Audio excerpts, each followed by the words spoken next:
గత వీడియోలో మనం నిరూపక తలం అంటే ఏమిటి, నిరూపక తలంలో x అక్షం ఎలా ఉంటుంది, అలాగే y అక్షం ఎలా ఉంటుంది మనం తెలుసుకున్నాం కదా. అయితే ఈ వీడియోలో నిరూపక తలంలో ఎన్ని పాదాలు ఉంటాయి, ఏదైనా ఒక నిర్దిష్ట బిందువు ఏ పాదంలో ఉంది అనే విషయాన్ని తెలుసుకోబోతున్నాం. గమనించండి మనం ఎలా తెలుసుకుంటున్నామో. నిరూపక తలంలో -7, 7 అనే ఈ బిందువు ఏ పాదంలో ఉంటుందో గుర్తించండి. అంటే -7, 7 అనేది ఒక నిరూపక జత. అయితే ఇది ఏ పాదంలో ఉంటుందో మనం గుర్తించాలి నిరూపక తలంలో. అయితే ఈ నిర్దిష్టమైన బిందువు లేదా నిరూపక జత ఏ పాదంలో ఉంటుందో తెలుసుకోవడానికి ముందుగా అసలు ఒక నిరూపక తలంలో ఎన్ని పాదాలు ఉంటాయో తెలుసుకుందాం. సమాధానం, ఇది నిరూపక తలం లేదా ఇంగ్లీష్లో దీన్ని గ్రాఫ్ కాగితం అని కూడా లేదా గ్రాఫ్ పేపర్ అని పిలుస్తారు. చూడండి, x అక్షము y అక్షము ఇలా ఉంటాయి. అడ్డంగా ఉన్నదాన్ని x అక్షం అని, నిలువుగా ఉన్నదాన్ని y అక్షం అని చెప్పవచ్చు. అయితే ఈ x అక్షము y అక్షము ఈ గ్రాఫ్ కాగితాన్ని లేదా నిరూపక తలాన్ని మీరు గమనించినట్లయితే 4 భాగాలుగా విభజించింది, అడ్డంగా నిలువుగా సరళ రేఖల ద్వారా. ఇక్కడ మధ్యలో మనకు ఆది బిందువు ఉంది, ఇంగ్లీష్లో దీన్ని ఆరిజిన్ అని పిలుస్తారు. ఇది మొదటి పాదం, కుడివైపు పై భాగంలో ఉంది కదా మొదటి పాదం.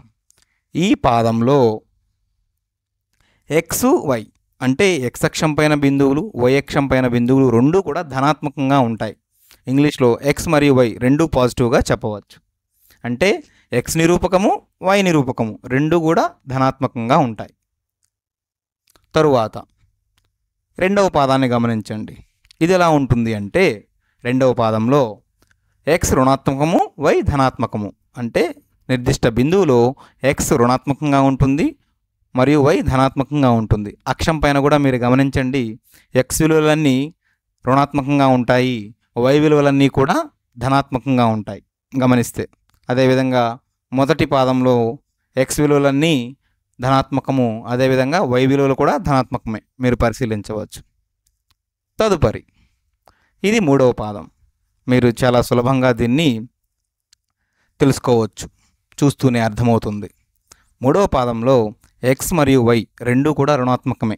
మీరు అక్షం పైన గమనించినట్లయితే x విలువలు, y విలువలు నిరూపకాలు రెండూ కూడా రుణాత్మకంగా కనిపిస్తున్నాయి కదా. ఇది మూడవ పాదం. ఆఖరిగా ఇది నాలుగవ పాదం. ఈ నాలుగవ పాదంలో x ఎలా ఉంటుంది, x విలువలు ధనాత్మకంగా ఉంటాయి, y విలువలు రుణాత్మకంగా ఉంటాయి. మీరు గమనించవచ్చు, x అక్షం పైన విలువలు ఎలా ఉన్నాయండి, ధనాత్మకంగా ఉన్నాయి కదా. అదేవిధంగా y విలువలు రుణాత్మకంగా ఉన్నాయి. మరి మనకు ఇచ్చిన బిందువు ఏంటండి, -7, 7 అవునా. ఈ బిందువు ఏ పాదంలో ఉందో సులభంగా చెప్పవచ్చు. చూడండి, ఎందుకని -7, 7లో x నిరూపకం -7 కదా. అంటే x రుణాత్మకంగా ఉంది, y నిరూపకం ఎలా ఉంది +7, అంటే అది ధనాత్మకంగా ఉంది. మరి ఏ పాదం అవుతుంది, x రుణాత్మకం అవుతూ y ధనాత్మకమయ్యే పాదం ఏ పాదం అండి, రెండవ పాదం అవునా. ఈ వీడియోలో మనం ఏం నేర్చుకున్నాం, నిరూపక తలం పైన ఎన్ని రకాల పాదాలు ఉంటాయి, x అక్షము y అక్షము వాటిని ఎలా ఏర్పరుస్తుంది, అదేవిధంగా ఒక నిర్దిష్ట బిందువు ఏ పాదంలో ఉందో సులభంగా ఎలా తెలుసుకోవచ్చు అనే విషయాన్ని మనం నేర్చుకున్నాం.